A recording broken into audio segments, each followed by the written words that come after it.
Operation Sindoor నిన్న దేశమంతా ఇదే చర్చ. కేవలం భారతదేశంలోనే కాదు, ప్రపంచ దేశాల్లో కూడా ఇవే వార్తలు. ఆపరేషన్ సింధూర్ మొన్న అర్ధరాత్రి అంటే దాదాపు 1:30 ప్రాంతంలో ఎలా నిర్వహించాము, ఏ లక్ష్యాలను గుర్తించి దాడులు చేశామని చాలా స్పష్టంగా కేంద్ర ప్రభుత్వం ప్రకటనలో చెప్పారు. ఖురేషి, అలాగే వింగ్ కమాండర్ వ్యోమికా సింగ్, అలాగే ఫారెన్ సెక్రటరీ మిస్త్రీ ఆధ్వర్యంలో భారత ప్రజలకు అలాగే అంతర్జాతీయ సమాజానికి ఈ ఆపరేషన్ల గురించి వివరించారు.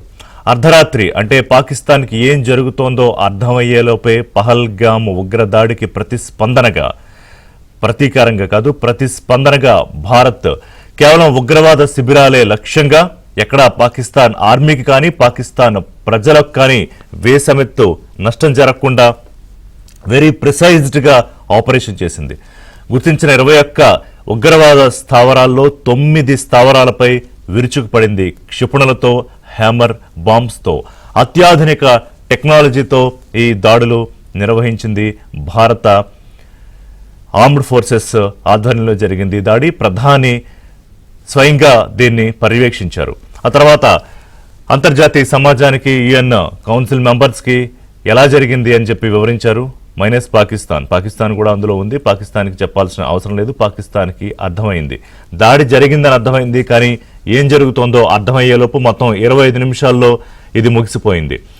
సరిహద్దు దాటి దాదాపు 130 కిలోమీటర్ల లోపలికి చొచ్చుకు వెళ్లి ఓవరాల్గా 900 కిలోమీటర్ల రేడియస్లో ఉన్న 9 స్థావరాల మీద అటాక్ జరిగింది. కేవలం ఉగ్రవాదులను దాచిపెట్టిన ఉగ్రవాదుల ట్రైనింగ్ క్యాంప్స్పై భారత్ మీద తిరిగి దాడులు చేయడానికి అక్కడ పన్నాగాలు రచిస్తోన్న ఉగ్రవాద శిబిరాలపై మాత్రమే దాడులు జరిపింది. కానీ పాకిస్తాన్ ఏం చేసింది? బిక్కచచ్చిపోయింది. ఏం చెయ్యాలో, తన ప్రజలకు ఏం చెప్పాలో అర్థం కాలేదు. విచక్షణారహితంగా కాల్పులు ప్రారంభించింది. గత 15 రోజులుగా సరిహద్దు వెంబడి కాల్పులు జరుపుతూనే ఉంది. భారత సైన్యం తిప్పికొడుతూనే ఉంది. నిన్న ఈ దాడి జరిగిన వెంటనే విచక్షణారహితంగా జరిపిన కాల్పుల్లో ఒక భారత జవాన్తో పాటు 13-14 మంది అమాయకుల్ని మళ్లీ పట్టన పెట్టుకుంది. దీనికి కూడా ప్రతీకార చర్య, ప్రతి దాడి ఉండి తీరుతుంది భారత వైపు నుంచి. ఇప్పుడున్న పరిస్థితి ఏంటంటే, అమెరికా విదేశాంగ మంత్రి రూబియో వెంటనే రియాక్ట్ అయ్యారు. భారత్కి అన్ని హక్కులు ఉన్నాయి ఉగ్రదాడిపై ప్రతిచర్య తీసుకోవడానికి, అదే జరిగింది. So Pakistan has to mute now, Pakistan ఇప్పుడు సైలెంట్ అయిపోవాలి అని చెప్పి. కానీ పాకిస్తాన్ అమెరికా మాటైనా వింటుందా లేదా? ఎందుకంటే పాక్ ప్రధానమంత్రి అంటారు, ఈ చర్యకు సంబంధించి భారత్ జరిపిన దాడులపై ఖచ్చితంగా ప్రతీకారం తీర్చుకుంటాం, తప్పుకు పర్యవసానాలు తప్పకుండా ఉంటాయి. ఎవరిది తప్పు? ఎవరు చేశారు తప్పు? ఎవరు ఉద్రిక్తతలకు తెరతీశారు? అమాయకులైన పర్యాటకులను పొట్టన పెట్టుకుంది ఎవరు? మళ్ళీ ఆ ఉగ్రవాదులను తీసుకెళ్లి దాచింది ఎవరు? నిన్న చనిపోయిన ఉగ్రవాదులకు సంబంధించి క్రిమేషన్ కార్యక్రమాల్లో పాల్గొందెవరు? పాకిస్తాన్ ప్రధాని షరీఫ్ కాదా? ఆయనతో పాటు పాక్ ఆర్మీ మిలిటరీ పాల్గొలేదా?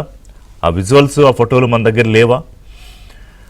పైగా పాకిస్తాన్కి సపోర్ట్ చేసే చైనా మీడియా పిచ్చిరాతలు రాస్తుంది, భారత విమానాల్ని పాకిస్తాన్ దళాలు కూల్చేశాయని. Fake propaganda, fake news propaganda. మొదటి నుంచి చైనా పాకిస్తాన్తోనే ఉంది, ఇప్పటికీ పాకిస్తాన్ వెనకాలే ఉంటామని చెప్తోంది. ఇక అమెరికా తంతు అర్థం కాదు. ట్రంప్ ఏమంటారు? ఇద్దరు నాకు మిత్రులే, భారత్ పాకిస్తాన్ ఇద్దరు మిత్రులే, సమన్వయం పాటించాలి. ఇది పహల్గామ్ అటాక్ తర్వాత చెప్పింది. నిన్నేమంటాడు? It's a shame, we just heard about it and they have been fighting for a cause for long time. I just hope it ends very quickly. అంతకుముందు సెటరికల్గా అంటే 1500 ఏళ్లకు పైగా కాశ్మీర్ గురించి కొట్టుకుంటున్నాం. అసలు 15 ఏళ్లకు ముందు ఎక్కడున్నాయి దేశాలు? ఎక్కడున్నాయి? పాకిస్తాన్ ఎక్కడుంది? కాశ్మీర్ ఎక్కడుంది? సో అంటే సిగ్గుచేటను మాట్లాడడానికి ఎలా అర్థం చేసుకోవాలి ట్రంప్? దాని గురించి మాట్లాడతా చర్చలో. అంటే వాళ్ళు ఏం చేశారు ఉగ్రవాద దాడులు జరిగినప్పుడు వాళ్ళ దేశాల మీద? సో మొత్తం మీద భారత్ జరిపిన ఈ ప్రతీకార దాడిపై, ప్రతిస్పందనపై ఏం చేయాలో అర్థం కాక పాకిస్తాన్ మంత్రి ఒక మాట మాట్లాడతాడు, పాకిస్తాన్ రక్షణ మంత్రి ఇంకోటి మాట్లాడతాడు, పాకిస్తాన్ ప్రధానమంత్రి ఇంకోటి మాట్లాడతాడు. కానీ అంతర్జాతీయ సమాజానికి చాలా క్లియర్గా అర్థమవుతోంది పాకిస్తాన్ చేసిన చర్యపై భారత్ ఏ రకంగా ప్రతిస్పందించింది అని. దాడులు చేసిన 15 నిమిషాల తర్వాత రక్షణ శాఖ విడుదల చేసింది ఒక ప్రకటన. భారత సైన్యం ఆపరేషన్ సింధూర్ ఎలా నిర్వహించింది అని చెప్పి. అలాగే రక్షణ శాఖ మంత్రి రాజ్నాథ్ సింగ్, ప్రధాని మోదీ, అమిత్ షా సింపుల్గా కీలక ప్రకటనలు విడుదల చేశారు ఆపరేషన్ సింధూర్ గురించి. హ్యావింగ్ సెడ్ దిస్, ఈ మీడియా బ్రీఫింగ్లో చెప్తూనే ఒకవేళ పాకిస్తాన్ కనుక మరిన్ని దాడులకు పాల్పడినా, కవ్వింపు చర్యలు చేసినా, యుద్ధానికి సన్నద్ధమైన తిప్పికొట్టడానికి మేము పూర్తి స్థాయిలో సన్నాహకాలు చేసుకుని ఉన్నాము. అందులో భాగంగానే ముందుగానే పిలుపునిచ్చిన మాక్ డ్రిల్స్ దేశవ్యాప్తంగా నిన్న జరిగాయి. హైదరాబాదు, విశాఖపట్నంలో, తెలుగు రాష్ట్రాల్లో కూడా జరిగాయి. ఆ మాక్ డ్రిల్స్ బ్రహ్మాండంగా చేశారు. చిన్న చిన్న లోపాలు ఉండొచ్చు, వాటిని సరిదిద్దుకుంటారు. ఎందుకంటే మొట్టమొదటిసారిగా 71 తర్వాత జరిగిన మాక్ డ్రిల్స్ ఇవి. అలాగే బ్లాక్అవుట్ కూడా అమృత్సర్, పంజాబ్ అమృత్సర్ ప్రాంతాల్లో అనేక సందర్భాల్లో చేశారు. అంటే వీఆర్ రెడీ. ఒకవేళ పాకిస్తాన్ కనుక ఏమన్నా పిచ్చి పనులు చేస్తే భారత త్రివిధ దళాలు తిప్పి కొట్టడానికి ఏమాత్రం వెనుకాడబోవట్లేదు. అణ్వాయుధాలు ఉన్నాయని చెప్పి దాన్ని బూచిగా చూపించినా కూడా వెనక్కి తగ్గేది లేదు అని చెప్పి నిన్న చేసిన అటాక్తో పాకిస్తాన్కు ఒక క్లియర్ మెసేజ్ పంపించింది Indian government. And this is Modi's government. ఏం జరిగే అవకాశం కనిపిస్తోంది? ఆ నారీ శక్తిని చాటుతూ దేశ ప్రజలతో పాటు ఇంటర్నేషనల్ సొసైటీకి కూడా నిన్న ప్రెస్ బ్రీఫింగ్లో ఇద్దరు మహిళా అధికారులు, భారతదేశ చరిత్రలోనే ఇది మొట్టమొదటిసారి జరిగింది. సాధారణంగా ఆ దళాలకు సంబంధించిన చీఫ్లు మాట్లాడతారు ఏం జరిగిందని. కానీ ఆపరేషన్ సింధూర్ పేరుకు జస్టిఫికేషన్ ఇస్తూ, అసలు ఈ పేరు పెట్టడానికి కూడా కారణం, ఇది ప్రధాని మోదీ సూచించిన పేరు. తమ కన్న బిడ్డల ముందు, కట్టుకున్న వాళ్ల ముందు ఏం జరుగుతోందో అర్థం కాని పరిస్థితిలో పాయింట్ బ్లాంక్లో గన్ పెట్టి షూట్ చేస్తే ప్రాణాలు కోల్పోయాక ఆ సింధూరాన్ని కోల్పోయిన నారీ మణులకు బాసటగా ఉంది దేశం అంతా అని చెప్పడానికే ఆపరేషన్ సింధూర్ జరిగింది. రైట్. రామ్ కోటేశ్వరరావు గారు, సీనియర్ అనలిస్ట్, ముఖ్యంగా పాకిస్తాన్ భారత్ సంబంధాలపై విస్తృతమైన పరిశోధన చేసిన రామ్ కోటేశ్వరరావు గారు వాళ్ళ మనతో జాయిన్ అవుతున్నారు. మేజర్ ఎస్పీఎస్ ఒబరాయ్ గారు, Ekam IAS academy director. Farooq Shubli గారు, ఎంహెచ్పిఎస్ అధ్యక్షులు. మేజర్ భరత్ గారు, రిటైర్డ్ ఆర్మీ అధికారి. Sir, very good morning all of you. Operation Sindoor, Ram Koteswararao గారు, భారతదేశం అంటే 140 కోట్ల మంది ప్రజలు గత 15 రోజులుగా వాళ్ళకి తెలుసు ఖచ్చితంగా ఏదో ఒకటి భారత్ చర్య తీసుకుంటుంది అని. సరే, కొంత ఆ ఉద్రిక్తతలో లేకపోతే కొంత ఎమోషన్ ఉంటుంది కదా, అది తొందరగా చేయాలంటే మోడీ ప్రభుత్వానికి తెలుసు ఎలాంటి చర్యలు తీసుకోవాలి, ఎప్పుడు తీసుకోవాలి. అలాగే భారత సేనలకు, ఆర్మ్డ్ ఫోర్సెస్కు పూర్తి స్వేచ్ఛనిచ్చారు. దాని రిజల్టే మనం నిన్న చూసాం, ఆపరేషన్ సింధూర్. దాని గురించి 2 మాటలు చెప్తూ రామ్ కోటేశ్వరరావు గారు, ఆ తర్వాత పరిస్థితి అంటే ఆపరేషన్ సింధూర్తో అంతా అయిపోలేదు, మనందరికీ తెలుసు. ఆ తర్వాత ఏంటి, what next after operation Sindoor? నమస్తే ఋషి గారు. ఇక్కడ మనం దృష్టిలో పెట్టుకోవాల్సింది, ముందుగా నేను బ్రీఫ్గా 2-3 అసలు ఏంటి దీంట్లో నుంచి వచ్చిన ఫలితాలు ఏంటో తెలుసుకుందాం ముందు. నంబర్ 1, భారత్ ఇచ్చిన మెసేజ్ ఏంటంటే, ఎప్పుడు కూడా ఇటువంటి ఉగ్రవాద చర్యలు ఎప్పుడు జరిగినా కూడా దానికి రిటాలియేషన్ కంపల్సరీగా ఉంటుందనేది ఒకటి ఫస్ట్ మెసేజ్ భారత్ నుంచి. రెండోది ఇంపార్టెంట్ మెసేజ్ ఏంటంటే, అసలు భారత్ ఇవాళ పాకిస్తాన్కి మ్యాచ్ కాదు ఎక్కడా కూడా. పాకిస్తాన్లో ఎక్కడైనా ఏ లొకేషన్లో అయినా ఎంత లోపలున్నా, రిమోట్ ఏరియాలో ఉన్నా కూడా మాకు టార్గెట్ చేయనటువంటి ప్లేస్ కాదు. పాకిస్తాన్లో మేము చేయాలనుకుంటే ఏ లొకేషన్ అయినా అటాక్ చేయగలం. రెండో మెసేజ్. 3, ప్రపంచానికి మనం చెప్పిందేనా, ప్రపంచానికి చాలా ఇంపార్టెంట్ మెసేజ్. భారత్ ఇవాళ military powers, one of the most powerful military powers అనే సందేశం ఇవ్వటమే కాకుండా, అసలు ఉగ్రవాద స్థావరాలు పాకిస్తాన్ ఎప్పుడు మాట్లాడుతూ ఉంటది కదా, ఒక విధంగా ఎవిడెన్సెస్ ఇచ్చింది పాకిస్తాన్. ఇవాళ ఎక్కడెక్కడ ఉగ్రవాద స్థావరాలు ఉన్నాయి పాకిస్తాన్లో, వాళ్ళని ఏంటంటే ఇటీవలే ఇంటర్నేషనల్ జర్నలిస్టులను తీసుకెళ్లి అసలు చూడండి మా బోర్డర్లోకి తీసుకెళ్లి మా దగ్గర ఎక్కడ ఉగ్రవాద స్థావరాలు లేవని చెప్పి బుకాయించడానికి ప్రయత్నం చేసింది పాకిస్తాన్. దానికి ఒక విధంగా విరుగుడు మాటల్లో చెప్పలేదు, చేతల్లో ప్రత్యక్షంగా చూపించింది ఎక్కడెక్కడ ఉగ్రవాద స్థావరాలు ఉన్నాయని. అదే టైంలో భారత్ చేసినటువంటిది ఒక్క మాటలో చెప్పాలంటే భారత్ది యుద్ధ నీతే కాదండి, దౌత్య నీతి, చాణక్య నీతి. ఏం చేసింది? యునైటెడ్ సెక్యూరిటీ కౌన్సిల్ ఇచ్చినటువంటి తీర్మానం ఏంటి, దానికి అనుగుణంగా చేసింది. ఎగ్జాక్ట్లీ. పాకిస్తాన్ మీద మిలిటరీ ఇన్స్టలేషన్స్ మీద దాడి చేయలేదు, అమాయక పౌరుల మీద దాడి చేయలేదు. కేవలం తీవ్రవాద పహల్గామ్ సంఘటనకి కారణమైనటువంటి తీవ్రవాద సంస్థల మీద, వాళ్ళ కార్యాలయాల మీద, వాటి మీదే దాడి చేసి ప్రపంచాన్ని ఒక విధంగా ప్రపంచం ఊహో అనుకునే పద్ధతిలో భారత్ ప్రవర్తించింది. మొత్తం నుంచి అసలు ఇదంతా కూడా భారత్ ఇవాళ జరిపినటువంటిది ఎవరు ఊహించుకోలేదు ఈ పద్ధతుల్లో. ఈవెన్ ఇజ్రాయెల్ జరిపినా, హమాస్ దాడి జరిగినప్పుడు వెంటనే రిటాలియేషన్ జరిగినా ఇంతగా సివిలియన్స్ అటాక్ లేకుండా, లేకపోతే ఇంకోటి లేకుండా జరిగినటువంటి సంఘటన లేదు. కానీ మనం వ్యూహాత్మకంగా పాకిస్తాన్ తోటి మనం యుద్ధం చేయలే, ఓన్లీ తీవ్రవాద సంస్థల మీద యుద్ధం చేశాం. అదే టైంలో మీరు ఇందాకనే ఇంట్రడక్షన్ లో చెప్పారు కదా, అసలు సోహైల్ ఖురేషిని ఇంకొక అమ్మాయి వ్యోమికా సింగ్ ని పెట్టడం అనేది అద్భుతమైనటువంటి వ్యూహంలో భాగమే. ప్రపంచానికి ఒకటి, మన మహిళా శక్తి సాధికారతని మిలిటరీలో కూడా ఎట్లా తీసుకొచ్చామని చెప్పగలిగాం. రెండోది, మనం అన్ని మతాలు, అన్ని ప్రాంతాలు అందరూ కలిసే ఇవాళ భారత్ లో ఈ పాకిస్తాన్ తీవ్రవాదం మీద పోట్లాడుతున్నాం అనేది కూడా చెప్పగలిగాం. మూడు, అసలు ప్రపంచానికి మన మిలిటరీ పవర్ ఏంటో చూపించగలిగాం. సో ఎన్ని విధాలుగా చూసుకున్నా కూడా 9 లొకేషన్స్, 21 ప్రెసిషన్ స్ట్రైక్స్, 21 చేసింది 24 minutes. Even Osama bin Laden టైంలో 40 నిమిషాలు పైగా తీసుకుంది. ఇక్కడ కేవలం 24 నిమిషాల్లో మొత్తం చేయగలిగినటువంటి ఘనత ఇవాళ ప్రపంచానికి ఒక విధంగా భారత్ చెప్పగలిగింది. అట్లానే ఆపరేషన్ సింధూర్ పేరుతోటి మహిళలకి జరిగినటువంటి అన్యాయాన్ని ప్రపంచం మొత్తంలో కూడా ఇదిగో మా మహిళలకి మేము న్యాయం చేస్తాం, మా మహిళా సోదరి మనులందరూ కూడా ఇవాళ ఆనంద బాష్పాలు మొహంలో ఉన్నాయి. బాగా చెప్పారు. సో మాట్లాడదాం ఫరూక్ గారు. సో దిస్ ఈజ్ భారత్ అంటే దిస్ ఈజ్ ఇండియా.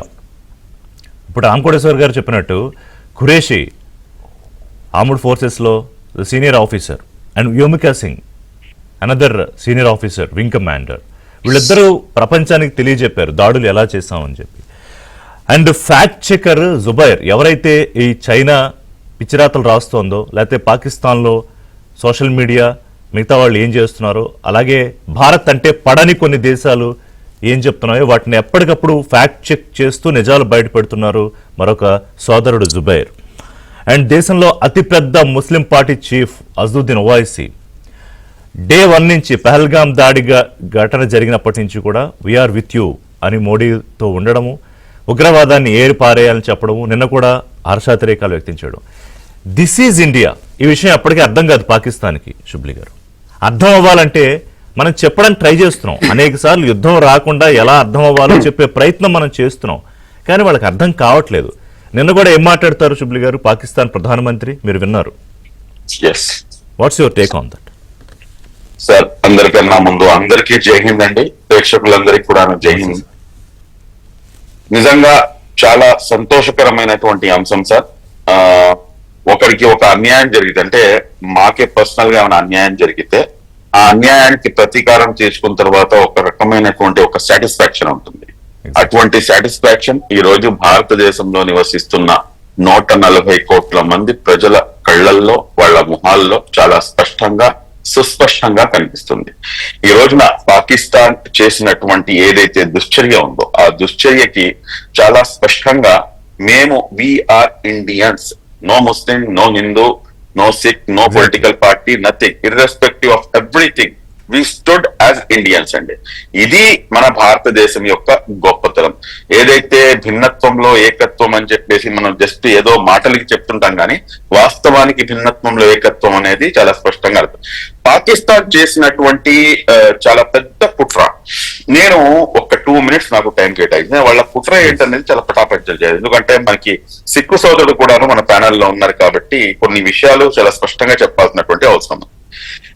మీరు గమనిస్తే కనుక వీళ్ళు వచ్చి నీ మతం ఏంటి అని చెప్పేసి అడిగి మరీ చంపారు.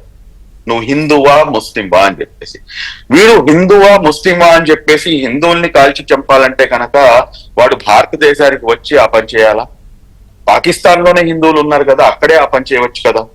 ఎవరిని అన్యాయంగా చెప్పినా కానీ అది తప్పే. కానీ అక్కడి నుంచి ఇక్కడికి వచ్చి ఈ విధంగా అడిగి దాని తర్వాత కేవలం మా పురుషుల్నే టార్గెట్ చేసి మహిళల్ని జాకెత్ మారే మోడీకు బోలో అని చెప్పేసి చెప్పారంటే దాంట్లో ఉన్నటువంటి ఆంతర్యం ఏమిటి అనేది డే 1 నుంచి I have been explaining sir.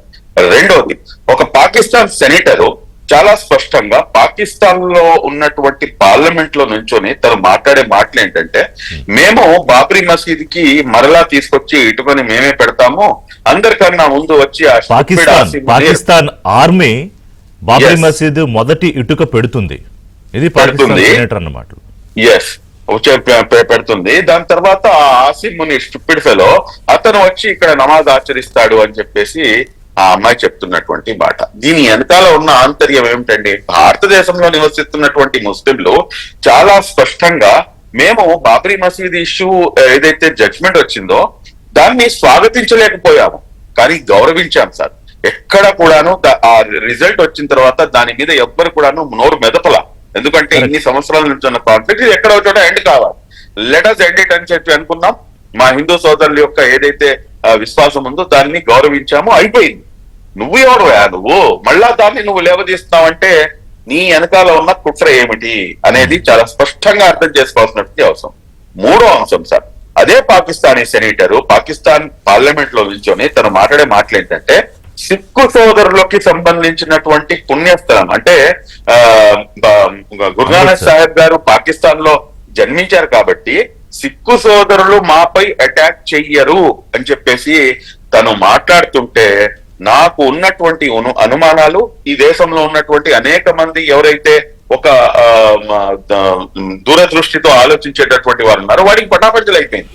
అదేంటంటే భారతదేశాన్ని భిన్నత్వంలో ఏకత్వాన్ని విడదీయాలి, ఇక్కడ ఈ కుట్రని నాటి పెట్టాలి. ఈ కుట్రని కంప్లీట్ గా ఏంటంటే ప్రజల్లో, ఎందుకంటే మన దేశంలో మతం మత్తుమందు లాంటిది మనందరికీ తెలిసిందే. ఇటువంటి దీంట్లో ఈ కుట్రని వాళ్ళు తీసుకొని రావడం జరిగింది. కానీ భారతదేశం దాన్ని చాలా స్పష్టంగా తిప్పికొట్టడంలో సక్సెస్ అయింది. ఇందాక సార్ చెప్పినట్టుగా ఇద్దరు మహిళా మూర్తుల్ని, ఒకరు సోఫియా ఖురేషి అయితే రెండో ఆవిడ వచ్చేసి యోమికా సింగ్.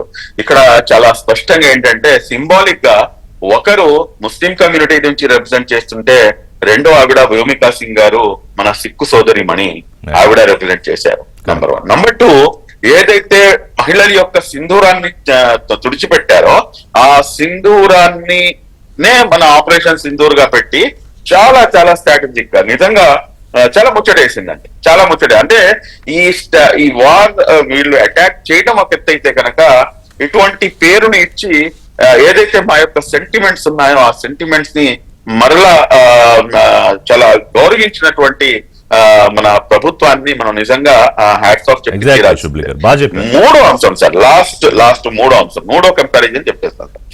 1965 పాకిస్తాన్ తో జరిగినటువంటి యుద్ధం నాకు గుర్తుకొచ్చింది. ఎందుకంటే ఆ 1965లో జరిగినటువంటి యుద్ధంలో మనకి మన భారతదేశానికి, మన భారత సంతతికి చెందినటువంటి బ్రిగేడర్ ఉస్మాన్ గారు అప్పుడు ఉన్నటువంటి ఆర్మీ నుంచి ఉంటే కనుక పాకిస్తాన్ ఆయనకి ఆఫర్ ఇస్తుంది, మీరు ఎందుకు అటువైపు నుంచి పోరాటం చేస్తున్నారు, మేము భాయిలం, మీరు కూడా అల్లానే ప్రార్థిస్తారు, మేము కూడా అల్లానే ప్రార్థిస్తాము, మీరు వచ్చేయండి ఇటువైపు, మేము మీకు పాకిస్తాన్ కి ఆర్మీ చీఫ్ గా చేస్తామంటే వారి యొక్క దీన్ని లెఫ్ట్ లెగ్ తో తన్ని భారతదేశం కోసం ఆయన పోరాటం చేస్తూ అసలు బాసాడు.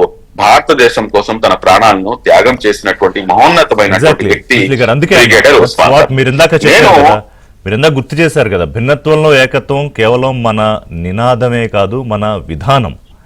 అవునండి.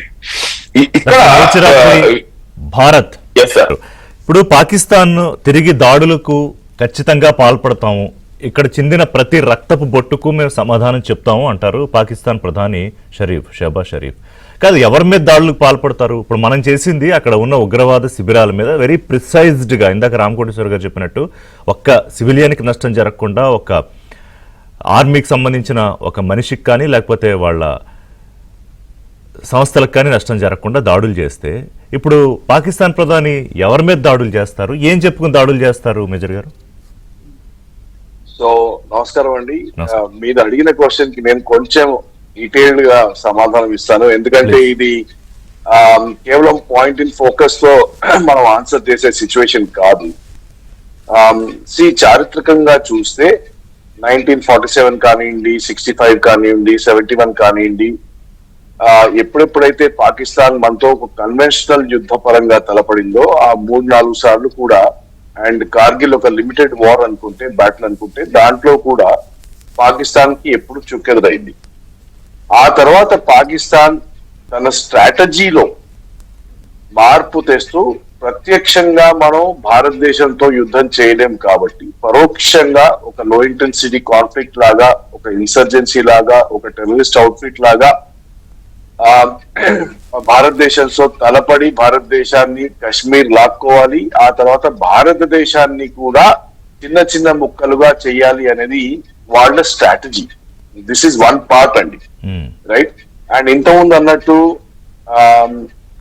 వాళ్ళు పరోక్షంగా ఎప్పుడైతే ఒక యుద్ధ నీతిని అవలంబించుకున్నారో, దాని తర్వాత మన సోషల్ ఫాల్ట్ లైన్స్ లో వైవిధ్యాలు పెంచి, రీజనల్ గా కానివ్వండి, లింగ్విస్టిక్ గా కానివ్వండి, రీజన్ కమ్యూనల్ పరంగా కానివ్వండి, they have a very good strategy and we should acknowledge that they have a fantastic strategy. Firstly, వాళ్ళ సైఆప్స్ కానివ్వండి, వాళ్ళ సోషల్ మీడియా కానివ్వండి, వాళ్ళ ఇన్ఫ్లుయెన్స్ ని యూజ్ చేసే రీతిని కానివ్వండి, వాళ్ళు జిహాదీ అవుట్ఫిట్స్ ని ఎక్స్ప్లాయిట్ చేసే విధానం కానివ్వండి, we should acknowledge that they have a master plan in place.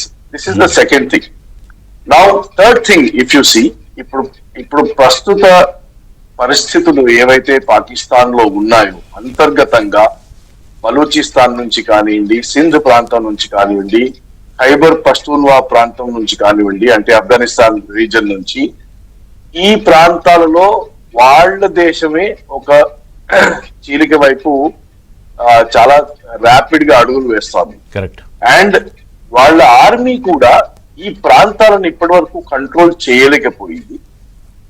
గత 30-40 ఏళ్లుగా పాకిస్తాన్ ఆర్మీ ఏదైతే అన్డౌటెడ్లీ, అన్క్వశ్చనబ్లీ వాళ్ళు ఆ దేశాన్ని రూల్ చేసుకుంటూ వచ్చారో, ఇవాళ వాళ్ళకి ప్రాంతీయ వైవిధ్యం ఏవైతే మొదలైందో, ఆ తర్వాత తమ ప్రజలు, అంటే ఆర్థిక సంక్షోభం ఏదైతే ఉందో వాళ్ళ దగ్గర, ఇవాళ నిజం చెప్పుకోవాలంటే వాళ్ళు రొట్టె చేసుకోవాలంటే పిండి కొనడానికి 600 రూపాయలు ఖర్చు అవుతుంది పాకిస్తానీ ప్రజలు. పెట్రోల్ కొనాలంటే 300-400 రూపాయలు, గుడ్లు కావాలంటే 360 రూపాయలు డజన్. సో ఈ ఆర్థిక సంక్షోభం ఏమైతే ఉందో, and plus Imran Khan factor, ఈ 3-4 కలిసి there's been a lot of questioning against the Pakistan army today, and they are not able to digest it. ఇది కాకుండా I'll give you one more perspective. Pakistan అనే దేశం ఎప్పుడు కూడా తమ స్వంతంగా వాళ్ళు పెరగకుండా, వాళ్ళ ఎకానమీని పెంచకుండా, అమెరికా లాంటి దేశాలతోనో లేక సౌదీ లాంటి దేశాలతోనో ఎవరు డబ్బులు ఇస్తే వాళ్ళ పడగనెక్కే ఒక అలవాటు పాకిస్తాన్ చేసుకుంది. అండ్ ఎన్నడైతే ఆఫ్ఘనిస్తాన్ నుంచి అమెరికా వైదొలిగిందో, అప్పటి నుంచి వాళ్ళు చైనా పక్కలో పడుకోవడం మొదలు పెట్టారు. Why I'm telling you is all this is because you need to understand the situation that we find ourselves in locally and regionally. And మీరు ఇంకో పక్క చూస్తే, ఎప్పుడైతే ట్రంప్ అమెరికా అధ్యక్షులు అయ్యారో, అండ్ ఎప్పుడైతే వాడికి చైనాతో కొంచెం రిలేషన్షిప్స్ పట్టాలు తప్పాయో, ఎప్పుడైతే ఇండియా తన మేక్ ఇన్ ఇండియా ప్రోగ్రామ్ కానివ్వండి, దౌత్యపరంగా కానివ్వండి, ఒక second alternative for production and supply of goods and services to the world అన్న పొజిషనింగ్ తీసుకొస్తోందో, ఇవన్నీ are a background to what is happening today. And now China Pakistan ఇలాంటి దుశ్చర్య చేయడానికి అమెరికానైనా కానీ చైనా అయినా కానీ అలాంటి దేశాల ప్రోత్సాహం లేకపోతే వాళ్ళ సపోర్ట్ లేకపోతే ఇంత పెద్ద స్టెప్ వాళ్ళు తీసుకునే సాహసం వాళ్ళు చేయలేరు. ఇవాళ చేశారు అంటే చైనా వాళ్ళ వెనకాల ఉండి మేము మీకు సపోర్ట్ ఇస్తాము, you go head and do it అన్న సమాధానం. That message is very clear to all of us today. Yeah. So now let us look at what has happened in particular. వాళ్ళు వార్ గేమింగ్ చేసి ఉంటారు. అసిమ్ మునీర్ పహల్గామ్ లో attack చేసే ముందు వాళ్ళు తమ వార్ గేమింగ్ చేసుకుని ఉంటారు. వార్ గేమింగ్ లో భారత ప్రతిస్పందన ఎలా ఉంటుంది అన్న రెస్పాన్సెస్ కూడా వాళ్ళు బేరీజ్ వేసుకొని ఉంటారు. అండ్ వాళ్ళు మనం బాలాకోట్ లాగానో లేక ఉరి లాగానో ఒక చిన్న ప్రతిస్పందన ఇచ్చి మనం తగ్గుతాం అనుకున్నావు. But what you see now is that actually we have started a multi-dimensional war against them. Yes. And అష్టదిగ్బంధం చేసి ప్రతి ప్రెషర్ పాయింట్ ని పట్టుకొని ఇవాళ ఒక we call it anvil and hammer అంటాం మనం, రైట్? ఒక యాన్విల్ లాగా పెట్టి నిన్న కొట్టిన దెబ్బ is the first hammer stroke. Okay. And ఇన్ని రోజులు కూడా మనం వాళ్ళు ఏ టెర్రరిస్ట్ చర్య చేసినా కానీ కొంచెం ప్రెషర్ పెట్టి మళ్ళీ వదిలేగానే మళ్ళీ ఇంకో 4-5 ఏళ్లలో మళ్ళీ వాళ్ళు ఏదో ఒక దురాఘాతానికి పాల్పడుతూనే ఉన్నాం. బట్ దిస్ టైం భారతదేశం యొక్క ప్రతిస్పందన మీరు చూస్తే they are not releasing any of the pressure points that they have started. Indus water treaty కానివ్వండి, ఎయిర్ స్పేస్ కానివ్వండి, పాస్పోర్ట్స్ అండ్ వీసా క్యాన్సిలేషన్ కానివ్వండి, క్యాన్సిలేషన్ ఆఫ్ ట్రేడ్ కానివ్వండి, isolating them diplomatically across the world kanivandi. So if you see, it's a beautiful strategy that we have adopted, and what we started yesterday is only the first stroke of the hammer of putting military pressure on them. And inta mundu America nunchi mana sodarudu annattu we have today ఎందుకంటే for the last 2 weeks నుంచి మనం discussion చేసుకుంటాం వాళ్ళ సామర్థ్యం ఏంటి, మన సామర్థ్యం ఏంటి, మనం కొట్లాడగలుగుతామా, వాళ్ళ యుద్ధ ఇవన్నీ మనం డిస్కస్ చేసుకుంటున్నాం. And I think yesterday in one stroke without speaking anything India తన సామర్థ్యాన్ని యావత్ ప్రపంచానికి ఒక డంకా కొట్టి సెంట్ మెసేజ్. 100 మాటలు కాదు, ఒక్క యాక్షన్ తో చూపించేసింది. అవునండి. అండ్ అన్లైక్ బాలాకోట్ స్ట్రైక్ జరిగినప్పుడు Pakistan was not ready. Imagine గత 10-12 రోజులుగా Pakistan has been on its highest level of alertness, right? And highest level of alertness ఉన్నా కానీ వాళ్ళ భూభాగంలో ఇంటర్నేషనల్ బౌండరీ దాటి 150 కిలోమీటర్ల లోపల వాళ్ళ స్థావరాలను ప్రెసిషన్ గా అటాక్ చేసి కొలాటరల్ డ్యామేజ్ లేకుండా తిరిగి వచ్చిన మన ట్రై సర్వీసెస్ ఏవైతే ఉన్నాయో, this is a demonstration of us stating that we are a regional power now. And Pakistan does not matter to us. So, but at the same time, I think why I gave you the background. What options does Asim Munir have now? ఒక్కసారి అది మాట్లాడుకునే ముందు భరత్ గారు ఒకసారి మన major Oberoi గారికి hi చెప్పొద్దాం. Thank you for waiting and your patience major Oberoi గారు. సో జరిగిన పరిణామాల తర్వాత అండ్ ఫస్ట్ ఆఫ్ ఆల్ మనం ఖచ్చితంగా మళ్ళీ అందరూ ఇప్పటికీ జేజేలు చెప్పారు, జై హింద్ చెప్పారు. పంజాబ్ బిడ్డ, భారతదేశ నారీ శక్తి వ్యోమిక సింగ్ నిన్న మాట్లాడిన మాటలు, దేశం ముందు ప్రధాని ఆయన స్ట్రాటజీ ఎంత గొప్పగా అంతకు ముందు 15 రోజులు వాడారో నిన్న కూడా మళ్ళీ భారతదేశం అంటే ఇది అని ప్రపంచానికి, పాకిస్తాన్కి చెప్పారు. వాళ్ళు కూడా చూస్తారు కదా ఏం మాట్లాడుతున్నాం అని. సో అక్కడి నుంచి మొదలు పెడితే ఒక సిరీస్ ఆఫ్ ఎపిసోడ్స్ చూపించారండి. అంటే పహల్గామ్కి ముందు, అంతకు ముందు ఒక 25 ఏళ్ల ముందుకెళ్తే పార్లమెంట్ ఘటన దగ్గర నుంచి. సో అంటే వాళ్ళకి ఇప్పుడు చెప్పుకోవడానికి ఫేస్ లేదు పాకిస్తాన్కి, ఎందుకంటే చేసిందేమో తప్పు. నిన్న మసూద్ అజార్ కుటుంబ సభ్యులకు సంబంధించి ఆ క్రిమేషన్ దాంట్లో పాకిస్తాన్ ప్రధానమంత్రితో పాటు మిలిటరీ కూడా పాల్గొంటారు. మేజర్ ఒబరాయ్ ఎలా చూడాలి? Sir, first of all, Pakistan as a state is a rogue state, sir. It is not a principled state. మనం ఎలాగైతే ప్రిన్సిపల్స్ని, వాల్యూస్ని ఫాలో అవుతామో అలాంటి హైరార్కీ అక్కడ లేదు, అలాంటి వాల్యూ సిస్టమ్ అక్కడ లేదు. When the prime minister and the military superiors ఎప్పుడైతే Masood Azhar Sir, Masood Azhar is a United Nations declared terrorist. Correct. When your Prime Minister is going to attend funeral, it is a message loud and clear that we are not a sovereign state, we are a terrorist state. Well said. నేనేమంటానంటే యావత్ ప్రపంచం, America, Russia, France, Germany, Japan, Australia వీళ్ళందరూ ఐకమత్యమై ఇండియాతో coordinate చేసి పాకిస్తాన్ భూమి నుంచి టెర్రరిజంని తొలగించాలి sir. దానికోసము ఒకవేళ పాకిస్తాన్ ఆర్మీనే డిస్బ్యాండ్ చేయాల్సిన అవసరం వస్తే అందరూ కలిసి ఆ పని చేయాలి. ఏ విధంగానైతే అమెరికా 2001లో ఆపరేషన్ ఎండ్యూరింగ్ ఫ్రీడమ్ ఆఫ్ఘనిస్తాన్లో ఎలా చేసిందో అవసరమైతే ఆ లెవెల్లో కూడా ఆపరేషన్ చేయాలి. ఎందుకంటే ఈరోజు India would be a victim of terrorism. రేపు మళ్ళీ అమెరికా అవ్వచ్చు, రేపు మళ్ళీ జర్మనీ అవ్వచ్చు, రేపు మళ్ళీ జపాన్ కూడా అవ్వచ్చు. So the terrorism as a cancer should not be seen as a regional problem. నేను ఎందుకు ఈ మాట మాట్లాడుతున్నానంటే అమెరికా ఎప్పటి నుంచో సార్ 1996 నుంచి ఇండియా ప్రతి ఒక్క ఇంటర్నేషనల్ ప్లాట్ఫామ్ మీద చాలా స్పష్టంగా చెప్తూ వస్తుంది that terrorism is a global problem. But America has always been insisting no, terrorism is a regional problem. Today time has come to accept that terrorism is a global problem. And inko vishayam sir, how these terrorists are operating, their finance funding routes, their hawala routes, their money laundering routes, their drug trafficking routes, their weapons trafficking routes have to be addressed. ఇది మనం యుద్ధ రంగంలో పోరాడే యుద్ధం మాత్రమే కాదు sir, దాని వెనుక కూడా చాలా పోరాటం చేయాల్సి వస్తుంది. నిన్న జరిగింది 7th May 2025, నేను అనుకోవడము 7th May 2025 after 15th August 1947 తర్వాత ఒక చాలా ఇంపార్టెంట్ డేగా ఇండియన్ హిస్టరీలో మిగిలిపోతుంది సార్. ఓకే. ఎందుకంటే నిన్న జరిగింది ఓన్లీ ఫేజ్ 1 మాత్రమే. మేబీ ఫేజ్ 20 రావచ్చు, మేబీ ఫేజ్ 50 రావచ్చు.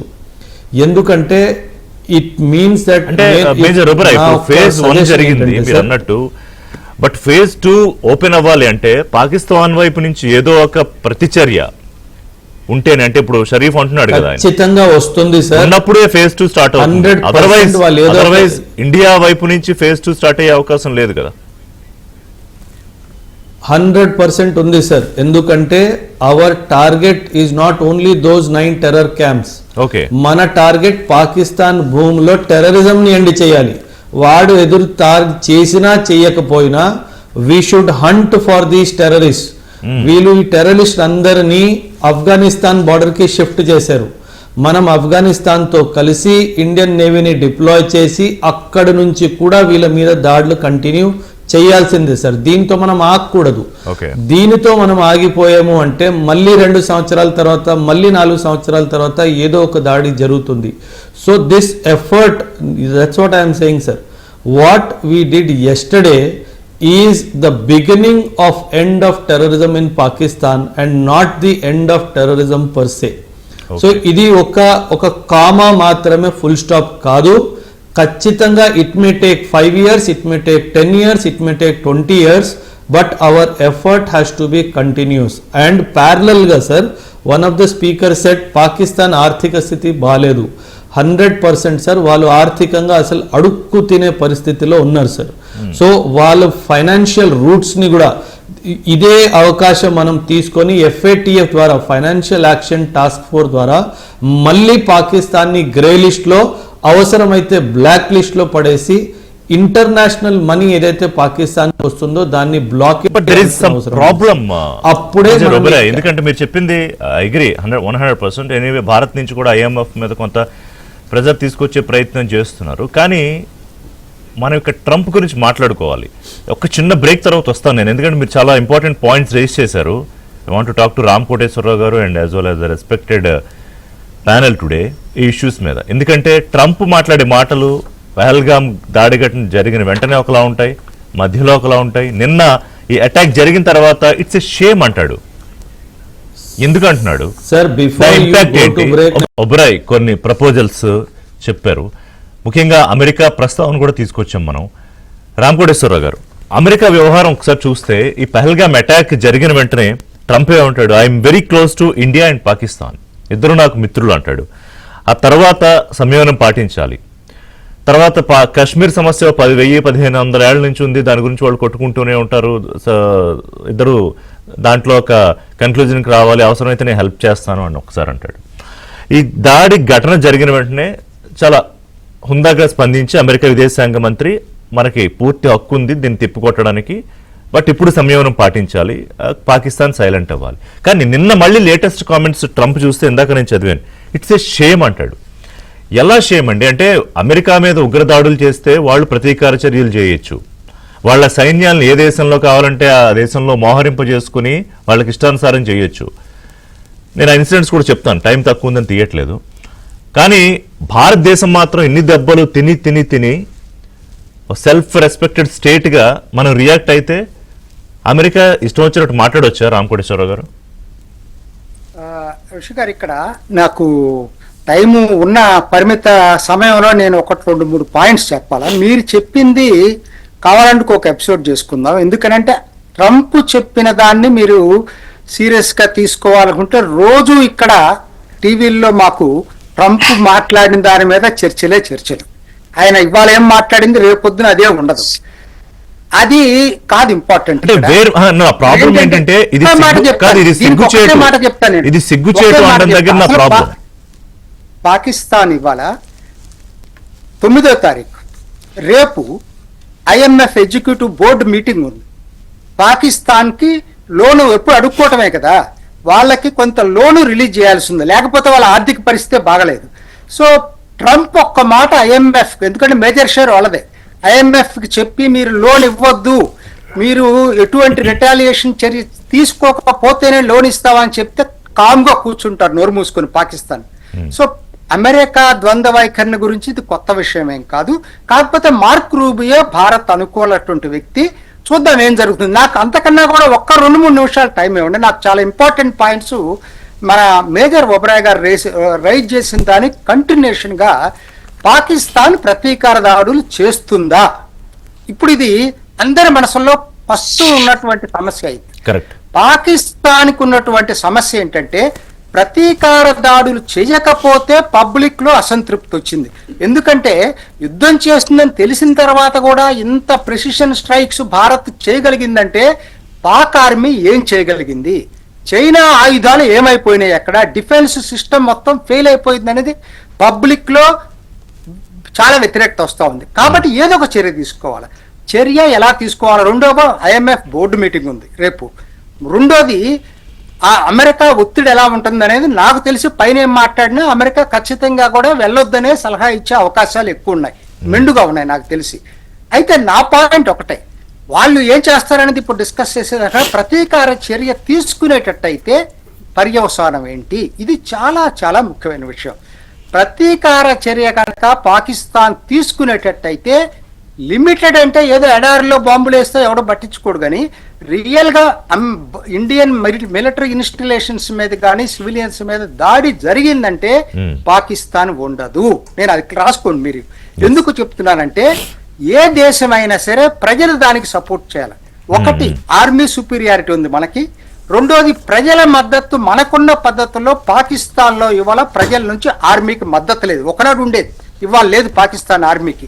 రెండోది ఇందాకనే ఒక మిత్రులు చెప్పారు కదా, బెలూచీల గొడవ, అటు పస్తూన్ల గొడవ, సింధీల గొడవ, ఈ అన్నిటి మధ్య పాకిస్తాన్ ఇవాళ ఆర్మీ గనక లాంగ్ స్ట్రగుల్కి వెళ్ళగలిగేటట్టయితే అసలు పాకిస్తాన్ అనేది కుప్పగూలిపోతుంది, పంజాబ్ ఒక్కటే పాకిస్తాన్ కింద మిగలబోతుంది. రెండోది, ఒకవేళ ప్రతీకార చర్య తీసుకోలేదనుకోండి, జరగబోయేది ఏంటి? ఆల్రెడీ మనం సింధు జలాల ఒప్పందాన్ని సస్పెన్షన్ లో పెట్టాం. అసలు పాకిస్తాన్కి ఆయువు పట్టైనటువంటి సింధు జలాల్ని ఇప్పుడు భారత్ చేతిలో ఉండిపోయినాయి.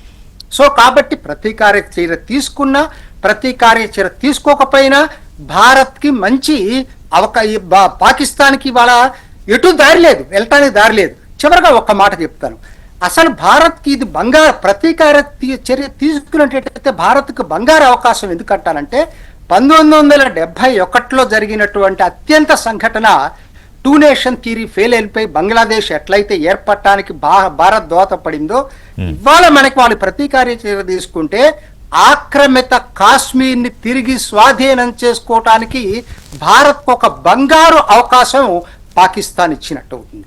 పాకిస్తాన్ అసలు ఈ ఆర్మీ యాక్షన్ లేకపోయినా 2025 చివరికల్లా కూలిపోయే అవకాశాలు ఉన్నాయి. ఈ ఆర్మీ యాక్షన్ తర్వాత ప్రతీకార చర్య తీసుకున్నా తీసుకోపోయినా పాకిస్తాన్ ఇదే పద్ధతిలో ఉండటం మాత్రం కల్లా. సార్ ఒబరే గారితో ఒకసారి మాట్లాడతా, he needs to go on some other work. So Oberoi గారు, ఇందాక మీరు చెప్పిన ప్రపోజల్స్ గురించి ఎనీవే మనం మాట్లాడాలి. అంటే ఇప్పుడు పాకిస్తాన్ తాలూకా దుశ్చర్యలు కొత్త ఏం కాదు, ఇవాళ మనకు కొత్త కాదు, ప్రపంచానికి కొత్త కాదు. సరే, మాట్లాడదలుచుకున్న వాళ్ళు మాట్లాడతారు, సైలెంట్గా ఉండాలి అనుకున్న వాళ్ళు సైలెంట్గా ఉంటారు రకరకాల కారణాలతో. సో ఇంటర్నేషనల్ ఫ్రేమ్వర్క్ గురించి కూడా ఒకసారి మాట్లాడదాం.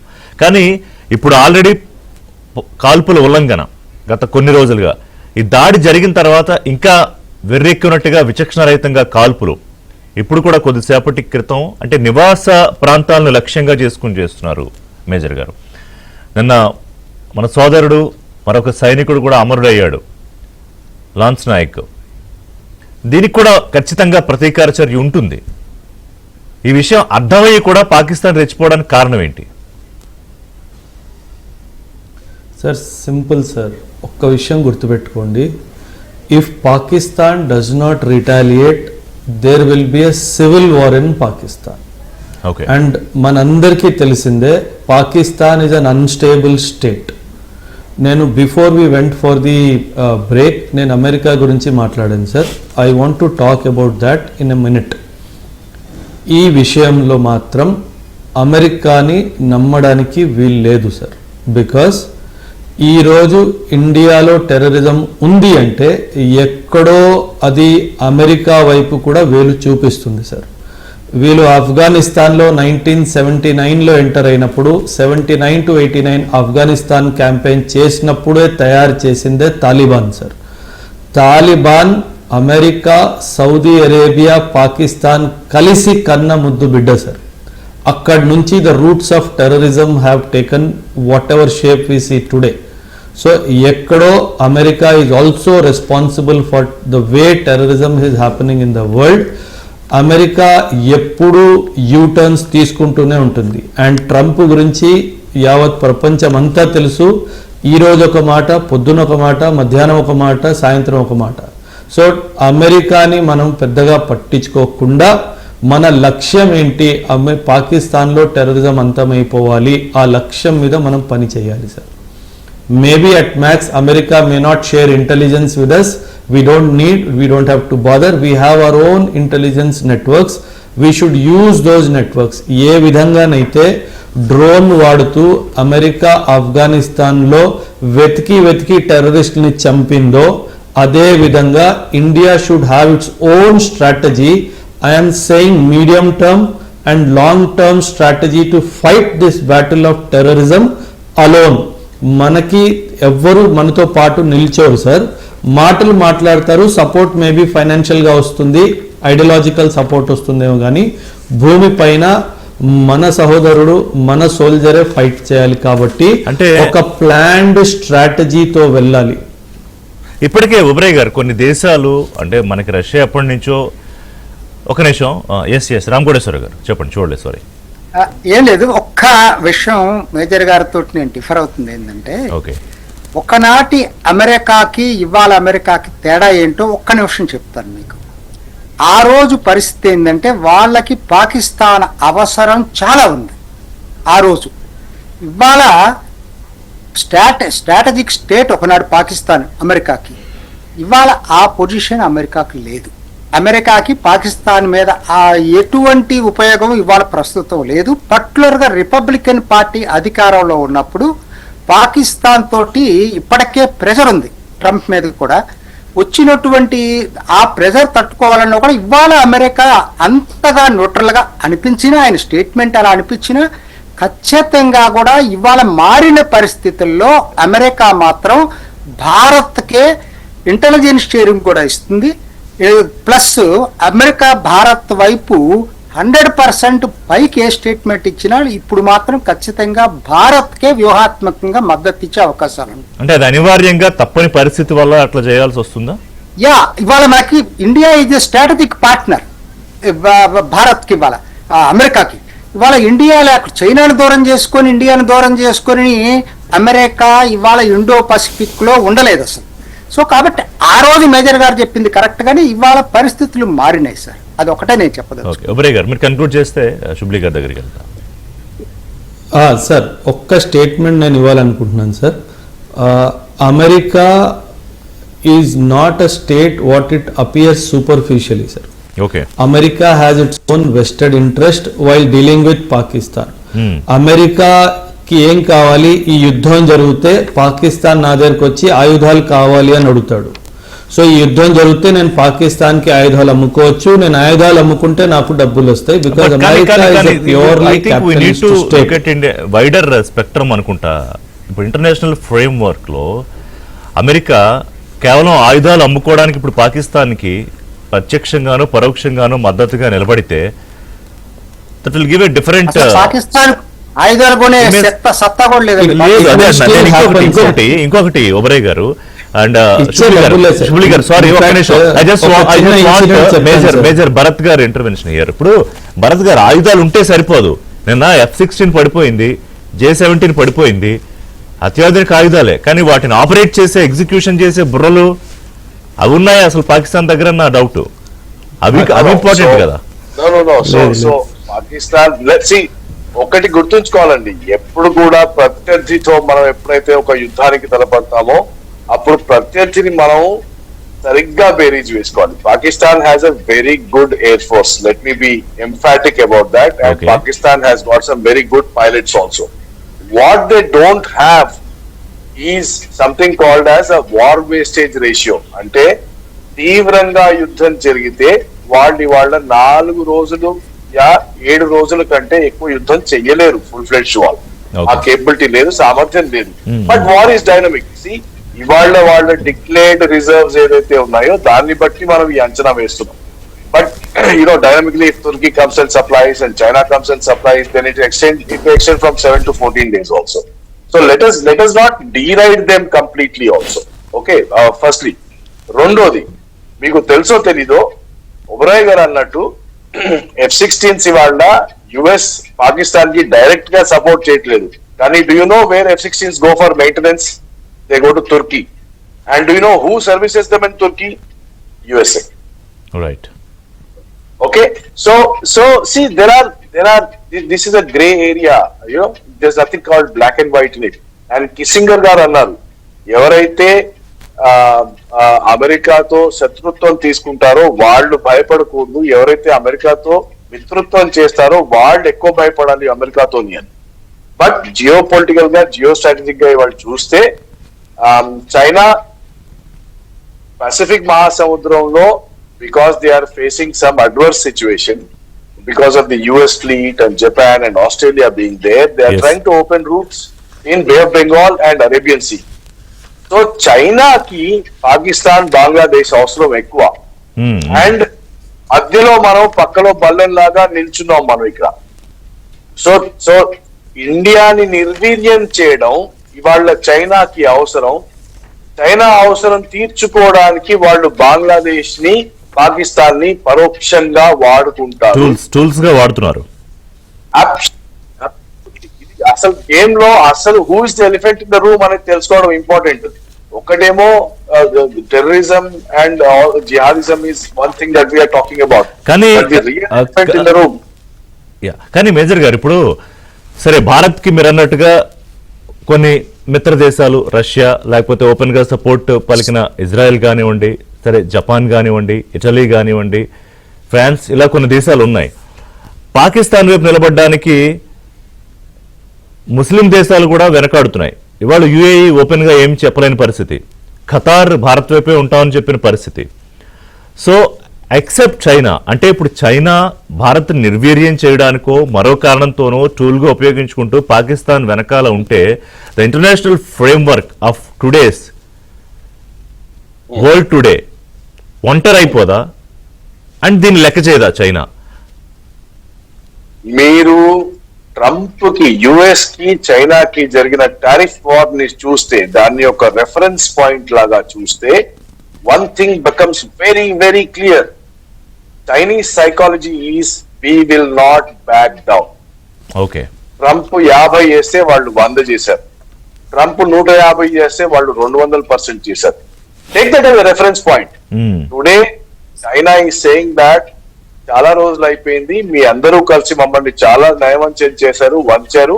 టుడే ఇట్ ఈస్ అవర్ ఏరా to rule the world order and we will not back down అనేది చాలా క్లియర్ గా మెసేజింగ్ ఇస్తోంది చైనా, రైట్?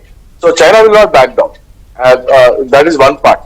ఓకే, మీరు సెకండ్ పార్ట్ చూస్తే మీరు ట్రంప్ గారు ఇచ్చిన స్టేట్మెంట్ గురించి అడిగారు. You see, he said it is a shame that these countries have been at war for the last 50 years. Okay? So he is not saying that ఇప్పుడు జరిగిన చర్య షేమ్ అనలే అతను.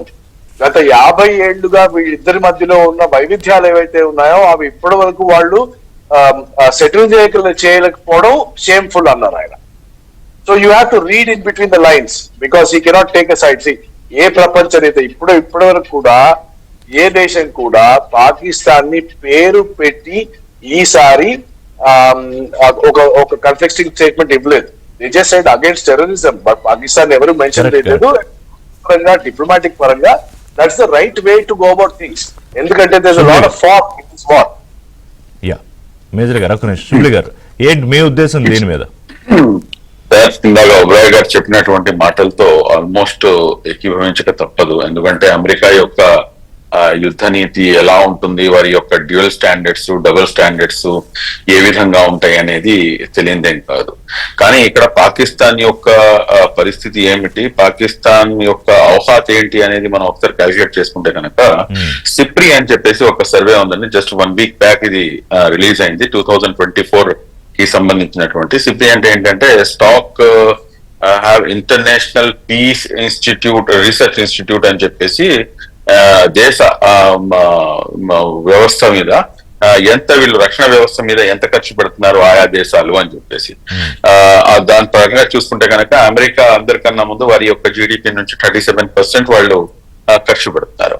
సెకండ్, థర్డ్, ఫోర్త్ ప్లేసెస్ లో వేరే దేశాలు ఉన్నాయి. But we're on 5th place by spending $90 billion అంటే $90 billion మా యొక్క రక్షణ వ్యవస్థపై మేము ఖర్చు పెడుతున్నాం.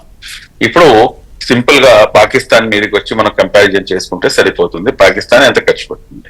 పాకిస్తాన్ స్పష్టంగా చూసుకుంటే కనుక ఈ సర్వే ప్రకారంగా $9 billion ఖర్చు పెడుతుంది. అంటే పాకిస్తాన్ కి ఇండియాకి ఉన్న వ్యత్యాసము 10 times వ్యత్యాసం ఉంది. అంటే we're 10 times more superior than Pakistan అన్న సంగతి మనం ఇక్కడ మర్చిపోకూడదు. కానీ ఇంకొకటి, హ్యావింగ్ సెడ్ దిస్, ఇదే టైంలో బహుశా అందులో సర్వేలో ఉండుంటుంది. ఇప్పుడు మనం మాట్లాడుకుంటుంది ఏంటంటే వెనకాల ఒకవేళ చైనా పాకిస్తాన్ టూల్ లాగా, సరే బంగ్లాదేశ్ని కాసేపు పక్కన పెడదాం, కంపేర్ చేసుకుంటే చైనాకి they have double the forces to India.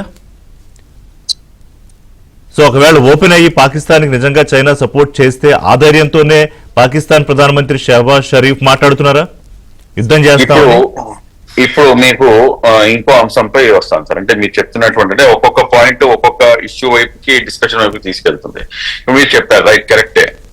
Support చేయవచ్చు, సపోర్ట్ చేస్తే కనుక మళ్ళా యుద్ధం చేసే అవకాశం ఉంటుంది కదా అని చెప్పేసి. కానీ ఇంటర్నల్ గా అక్కడ ఉన్నటువంటి పాకిస్తాన్ లోని ఆర్థిక పరిస్థితి, ఇందాక కూడా ఒక సోదరుడు ఎవరు మెన్షన్ చేశారు, అక్కడ ప్రెసెంట్ ప్రైసెస్ అండి. ఒకసారి నేను ఆన్లైన్ లో కూడా చెక్ చేశాను, దాని తర్వాత 2-3 ద్వారా కూడాను నేను మొత్తం కనుక్కుంటే ఆల్రెడీ ఆర్థిక వ్యవస్థ పతన వ్యవస్థకి చేరుకుంది. అక్కడ చికెన్ వచ్చేసి $840 అండి, బియ్యం $340, కోడిగుడ్లు $372, 1 లీటర్ మిల్క్ $224, టొమాటోస్ $150 అండి, పొటాటోస్ $105.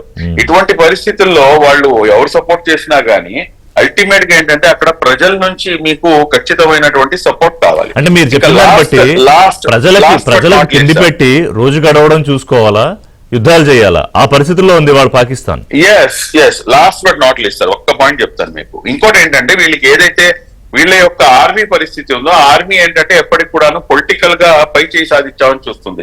మీరు చూసుకుంటే కనుక జుల్ఫికార్ అలీ భుట్టో వీటిని చంపింది ఎవరంటే ఆర్మీ చంపింది, పాకిస్తాన్ ఆర్మీ చంపింది. అదే విధంగా బేనజీర్ భుట్టోని చంపింది కూడాను పాకిస్తాన్ ఆర్మీనే. ఇక్కడ ఏంటంటే ఇక్కడ ఇప్పుడు ఉన్నటువంటి షరీఫ్ వాళ్ళ బ్రదర్ నవాజ్ షరీఫ్ ని కూడాను గద్దె దింపింది ఇదే పాకిస్తాన్ ఆర్మీ. అంటే షరీఫ్ వాళ్ళని భుట్టోని షరీఫ్ పై ఉసగొల్పుతుంది కూడాను ఇదే పాకిస్తాన్ ఆర్మీ. ఇదంతా ఒక ఎత్తు అయితే కనుక స్టూపిడ్ ఆసిమ్ మునీర్ ఏంటంటే 5 మిలిటరీ జనరల్స్ ని తనతో పాటు ఎక్స్టెన్షన్ ఇచ్చుకొని అతను కొనసాగుతున్నాడు. ఆల్రెడీ అదొక లోపల ఇంటర్నల్ గా ఒక వార్ అనేది జరుగుతుంది వాళ్ళ లోపల. కొనసాగడం. బలూచిస్తాన్ నిన్నే 13 మందిని ఎంతమంది చనిపోయారు బలూచిస్తాన్ బాంబింగ్ లో, అండ్ ఇవాళ ఇంకొక బాంబు కూడా పేలింది. అవునండి. సో ఇటువంటి పరిస్థితుల్లో ఏంటంటే నాకు తెలిసినంత వరకు వాళ్ళకి కనీసం బుద్ధి జ్ఞానం కనుక ఉంటుంటే కనుక ఇంకా రిటాలియేట్ చేయకుండా దీనికి అక్కడతో వాళ్ళు ఆగితే కనుక, ఎందుకంటే కాదు శుభ్లి గారు, ఆ రెండు ఉండుంటే అసలు పరిస్థితి ఇక్కడ దాకా వచ్చేది కాదు. ఇది అందరూ మేజర్ గారు ఐ థింక్ వాళ్ళు చాలా తప్పంచనా వేశారండి. ఓకే, వాళ్ళ వార్ గేమింగ్ లో మనం ఎంత ప్రెషర్ పెట్టామని తెలీదు. ఇవాళ వాళ్ళు ఎట్లా అయిపోయారంటే మూలుగుతున్న నక్క మీద తాటికాయ పడ్డట్టు, అన్నట్టు ముందు నువ్వు వెనక గొయ్యి ఉన్నట్టు వాళ్ళకి ఎగ్జిట్ స్ట్రాటజీ లేదు ఇప్పుడు. They are not able to exit now. మగతనం చూపించుకునే ఆసిమ్ మునీరు వాడి నట్టింట్లోకి వెళ్ళి అందరి ముందు చెంపదెబ్బ కొట్టొచ్చాము. ఇప్పుడు ఎలా బయటపడాలి అతను, రైట్? అండ్ సెకండ్ థింగ్, దానిలో నిన్న చేసే దాడులు టెర్రరిజం ని నాశనం చేయవు. It's very symbolic action. Yesterday what happened is very symbolic. But కాదు, ఇందాక మేజర్ ఉగ్రయ్య గారు ఏమన్నారంటే this is just a beginning. Pakistan గడ్డ మీద ఉగ్రవాదం అంతమయ్యేదాకా భారత్ ఆగదు అంటే, నేను ఇంకొకలా చెప్తా, ఉగ్రవాదానికి ఇంకొక ప్రాణాన్ని కూడా బలివ్వడానికి భారత్ సిద్ధంగా లేదు. అప్పటిదాకా మనం రిటాలియేట్ చేస్తూనే ఉంటామా ఈవెన్ పాకిస్తాన్ నుంచి చర్య రాకపోయినా? I just want to know. yes pressure will be kept on. ఈసారి pressure తీయద్దు. I'll tell you simple example. 1999 లో కాందహార్ ఇన్సిడెంట్ జరిగినప్పుడు హఫీజ్ సయీద్ ని వదిలిపెట్టేదాకా వాళ్ళు మన ప్యాసింజర్స్ ని చంపుకుంటూ వచ్చారు, correct? Now look at the same situation. మనకి హాఫీజ్ సయీద్ కావాలి, మనకి దావుద్ ఇబ్రాహిం కావాలి, మనకి ఇంకో 4-5 కావాలి. వాళ్ళని మనకు అప్పగించినంత వరకు మనం ఈ ప్రెషర్ ఇప్పుడు రిలీజ్ చేస్తే మళ్ళీ పెద్ద స్ట్రాటజిక్ బ్లండర్ చేసే వాళ్ళు అవుతాం. మనకి ఇప్పుడు అప్పర్ హ్యాండ్ ఉంది దౌత్యపరంగా. In every which way we have an upper hand today. And therefore, even if Pakistan does not retaliate, we will keep up the pressure. We will do one more attack. Okay. And make them look bad. Yeah, that's what it is. రామగోడేశ్వర గారు, ఇప్పుడు social media అంతా ఇక్కడ కానివ్వండి బయట కానివ్వండి జరుగుతున్న ఒక అంశం అణ్వాయుధాలు. అంటే ఈ పహల్గామ్ ఘటన జరిగినప్పటి నుంచి కూడా పాకిస్తాన్ మంత్రులు కానివ్వండి, రక్షణ మంత్రి కానివ్వండి, వీళ్ళందరూ మాట్లాడే మాటలు పాక్ అణ్వస్త్రాల బెదిరింపును మనం ఎప్పుడు లెక్క చేయలేదు. అది 2019లో అప్పటి పాక్ ప్రధాని కశ్మీర్ వంటి అపరిష్కృత సమస్యలు అణుఘర్షణకు దారితీయచ్చని బెదిరించినప్పుడు లెక్క చేయలేదు. తర్వాత తాజాగా 130 అణు వార్ హెడ్లు ఉన్నాయి, అవి ప్రదర్శన కోసం కాదు, భారత్ కోసమే, మేము అలంకారం కోసం పెట్టుకోలేదని పాక్ మంత్రి హనీఫ్ అబ్బాస్ అంటాడు. అయినా లెక్క చేయలేదు. 2001కి ఒకసారి వెళ్తే రామకోటేశ్వర గారు, army chief the then army chief Padmanabhan గారు, ఒకవేళ పాక్ భారత్ పై అణ్వస్త్ర ప్రయోగం చేస్తే భారత ప్రతిస్పందన ఎలా ఉంటుందంటే, పాక్ ఏ రూపంలోనైనా ఈ భూమిపై కొనసాగడమే డౌట్ అనేలా ఉంటుంది అని. So can you just educate us on this? అంటే ఈ భయం లెక్క చేయట్లేదు భారత్, అది విజిబుల్ గా కనిపిస్తోంది. బట్ పాకిస్తాన్ తాలూకా ఆలోచన ఎలా ఉంటుంది ఈ అణ్వాయుధాల విషయం? ఒక్కటండి, ఇప్పుడు అణ్వాయుధాలు ఇద్దరి దగ్గర ఉన్నమాట నిజం, దాన్ని ఎవరు దాచడానికి లేదు కదా, అది ఉన్నమాట నిజం. అవును. ఇప్పుడు ఒకటే, వాళ్ళు ఎందుకు ఆ ప్రకటనలు ఇస్తున్నారన్నది కూడా మనం ఆలోచించాలి. వాడికి నిజంగా ప్రయోగించేటువంటి ఆ ఇది ప్రయోగించడం అనేది అంత తేలిక కాదు. ఎవరు కూడా ఇవాళ ప్రపంచంలో ఫస్ట్ టైము న్యూక్లియర్ ఆర్మ్స్ ఉపయోగించడం అనేది, ఒకవేళ రోగ్ ఎలిమెంట్స్ చేతిలోకి వెళ్ళిపోతే తప్పితే బాధ్యతాయుత గల వాళ్ళు ఎవడో చేయలేడు. ఇక్కడ ప్రమాదం మీరు చెప్పింది ఒకటి ఉంది. ఈ ఆసిమ్ మునీర్ ఈయన మిలిటరీ క్రెడెన్షియల్స్ కన్నా కూడా ఆయన వేరే విధంగా ఆలోచిస్తున్నాడు. హిందువులు వేరు, ముస్లింలు వేరు, ఈ ఆలోచన ఇంతవరకు ఏ ఆర్మీ జనరల్లో డైరెక్ట్ గా లేదు. బ్లడ్ షెడ్ గురించి ఇదే ప్రమాదం మాట్లాడుతున్నారు. ఆసిఫ్ మునీర్ తోటి. అయితే నా ఉద్దేశం ఏంటంటే ఎన్ని చెప్పినా ఇన్నాళ్ళ నుంచి మీకు ఒకటే గుర్తు, 2008లో అటాక్ జరిగినా కూడా ఎందుకు మనం రియాక్ట్ కాలేదు? రియాక్ట్ కాకపోవటానికి అప్పటి ప్రభుత్వం ఏం చెప్పింది? కేవలం ఇది అణ్వాయుధాలు ఉన్నాయనే దాని మీద ఇంటర్నేషనల్ ప్రెజర్కి ఈల్డ్ అయింది ఆ రోజు. అని మోడీ వచ్చిన తర్వాత ఒక మెసేజ్ ఏంటంటే క్లియర్ కట్ గా ఊరి దగ్గర నుంచి ఇచ్చుకుంటా వచ్చాడు. ఏంటంటే మేము ఎటువంటి పరిస్థితుల్లో న్యూక్లియర్ ఆర్మ్స్ ఉన్నాయి కాబట్టి మీరు మా మీద ఏమైనా ఆట ఆడొచ్చు అనేటువంటి భావనని మాత్రం ఎక్కడ రానివ్వలేదు ఇంతవరకు. మీరు అటాక్ చేస్తే మేము అటాక్ చేస్తాం, ఎటువంటి పరిస్థితులు. ఈసారి వాళ్ళు అటాక్ చేసింది, ఇప్పుడు టిఆర్ఎఫ్ ఇది లష్కర్ తోయిబా ఫ్రంట్ అది. అంతే కదా. కానీ భారత్ ఏం చేసింది? భారత్ హిజ్బుల్ ముజాహిదీన్, జైషే మహమ్మద్ టార్గెట్స్ ని కూడా చేసేసింది. అంటే వాళ్ళు ఒక అవకాశం ఇస్తే మనం దాన్ని 10 రెట్లుగా దాన్ని ఉపయోగించుకొని ఆ టెర్రరిజాన్ని దెబ్బతీయడానికి ప్రయత్నం చేస్తున్నాం. రైట్. సో ఇవాళ ఆ థ్రెట్ అనేది నాకైతే అటువంటిది జరగకపోవచ్చు, కన్వెన్షనల్ దీంట్లోనే ఉంటది. అయితే ఇందాక చెప్పిన మిత్రులు చెప్పిన దాంట్లో ఒక్క దాంట్లో నేను విభేదించేది ఏంటంటే చైనా దాని మీద వచ్చింది. చైనా కరెక్టే, ఎక్కువ ఆయుధాలు ఉన్నాయి, అన్నీ ఉన్నాయి. కానీ చైనా ట్రాక్ రికార్డు మీరు ఇంతవరకు చూసేటట్టయితే వాళ్ళు కూడా చాలా స్మార్ట్ గా ఉంటుంది వాళ్ళది. మనకి 1971 బంగ్లాదేశ్ యుద్ధం టైంలో కూడా వాళ్ళు పాకిస్తాన్కి మద్దతు ఇచ్చారు, మనకి మద్దతు ఇవ్వలేదు. ఆ రోజు ఇంకా ఈ రోజు అంత శక్తివంతం కాదు భారత్. అయినా చైనా కానీ అమెరికా కానీ డైరెక్ట్ గా దీంట్లోకి రాలేదు. చైనా మద్దతు ఎలా ఉంటదంటే పరోక్ష మద్దతు, ఆయుధాల సప్లై వరకు ఉంటది తప్పితే నేను అనుకోవట్లేదు ఇవాళ వాళ్ళు నార్థరన్ సైడ్ ఫ్రంట్ ఓపెన్ చేసి మనతోటి దీనికోసం అని చెప్పి యుద్ధం చేస్తారని చెప్పి చైనా చేయకపోవచ్చు ఏదైనా. రెండోది నా పాయింట్ ఒక్కటేనండి, ఇవాళ పాకిస్తాన్ ఐసోలేట్ అయిపోయింది, ప్రపంచం మొత్తంలో ఐసోలేట్ అయిపోయింది, ఇంక్లూడింగ్ ఇన్ అమెరికా. నేను ఇక్కడ అన్ని చెప్తున్నాను కదా, అమెరికాలో ఇవాళ పాకిస్తాన్ మీద సానుభూతి ఉన్న వాళ్ళ sections very very minimal, including Democrats లో కూడా ఓవర్వెల్మింగ్. ఇప్పుడు బైపార్టిజన్ బిల్ ఏదైనా పెడితే పాకిస్తాన్ కి వ్యతిరేకంగా ఆల్రెడీ బిల్లు పెడుతున్నారు, పాకిస్తాన్ ని ఇది చేయాలని చెప్పి. ఆ దీనికి మద్దతు ఇచ్చే వాళ్ళ సంఖ్య బైపార్టిజన్ సపోర్ట్ ఉంది వాళ్ళ అమెరికాలో పాకిస్తాన్ కి వ్యతిరేకంగా. అంతగా పాకిస్తాన్ ఇవాళ ప్రపంచం నుంచి వేరుపడిపోయింది. ఈ టైంలో పాకిస్తాన్ ఎటువంటి చర్య తీసుకున్నా అది భారత్ దాన్ని ఒక బంగారు అవకాశంగా తీసుకుని పాకిస్తాన్ మాత్రం పూర్తిగా దెబ్బతీయటం మాత్రం జరగబోతా ఉంది. అన్యాయాల గురించి మనం ఎక్కువగా వరి కావాల్సిన అవసరం లేదు. సో ఎలా చూసుకున్నా కూడా India, Bharat is safe in safe hands. Right. Shubli గారు ఏం చెప్తారు ఫైనల్ గా? మీ వాయిస్ రావట్లేదు, మ్యూట్. యా, ఇందాక మిత్రులు మేజర్ గారు చెప్పినట్టుగా ఇది మనకు దొరికినటువంటి చాలా మంచి అవకాశం. ఈ అవకాశాన్ని మనం సద్వినియోగం చేసుకొని ఎవరైతే ఇంతకు ముందు మన దగ్గర నుంచి విడిపించుకొని తీసుకెళ్లిపోయినటువంటి హఫీజ్ సయీద్ కానివ్వండి, లేకపోతే దావుద్ ఇబ్రాహిం కానివ్వండి, వీళ్ళందరినీ కూడాను గెట్ బ్యాక్ తీసుకోవడానికి అని చెప్పేసి ఇది ఒక మంచి అవకాశం.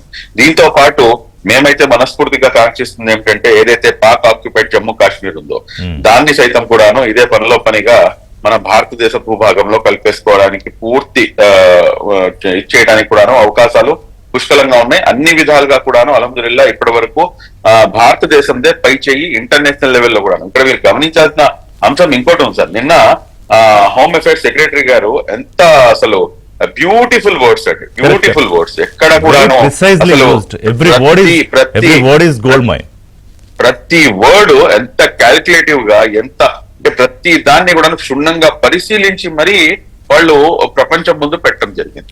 ఎక్కడ కూడా పాకిస్తాన్ మీద అటాక్ అని చెప్పి కానీ, లేకపోతే భారతదేశం వారిని కోరుకుంటుందని చెప్పి కానీ ఎక్కడ కూడా మెన్షన్ చేయకుండా చాలా నీట్ గా వాళ్ళు ఇచ్చినటువంటి స్టేట్మెంట్ నిజంగా ఇట్స్ హ్యాట్స్ ఆఫ్. శుభ్లి గారు, thanks very much for participating. Thank you very much. US నుంచి సమయం కేటాయించినందుకు రామకోటేశ్వరరావు గారు, మేజర్ భరత్ గారు, మేజర్ ఒబరాయ్ గారు. సో భారత్ అన్ని విధాలుగా సంసిద్ధంగా ఉంది. పాకిస్తాన్ కామ్గా ఉన్నా లేకపోతే ఏమన్నా చర్యకు దిగినా కూడా ఈ ఉగ్రవాదానికి సంబంధించి మరొక ప్రాణాన్ని కూడా కోల్పోవడానికి భారత్ ఆర్మీ అలాగే భారత్ ప్రభుత్వం సిద్ధంగా లేవు అన్న ఒక సందేశాన్ని పాకిస్తాన్తో పాటు అంతర్జాతీయ సమాజానికి కూడా పంపించాం ఆపరేషన్ సింధు ద్వారా.